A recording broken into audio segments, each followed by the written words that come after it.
ಮುಕ್ತಕ ಕವಿ ಡಾಕ್ಟರ್ ಸುರೇಶ ನಗಲಗುಳಿಯವರ ಮುಕ್ತಕದ ವಾಚನ ಶಂಕರ್ ಭಟ್ ಅವರಿಂದ.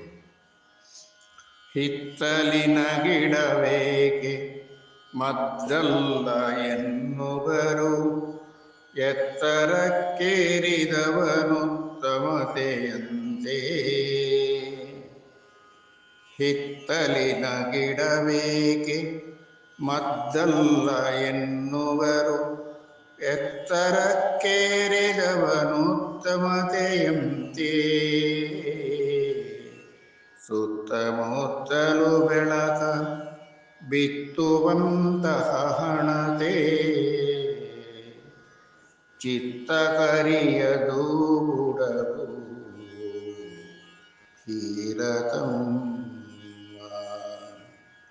ಸುತ್ತಮುತ್ತಲು ಬೆಳಕ ಬಿತ್ತುವಂತಹ ಹಣತೆ,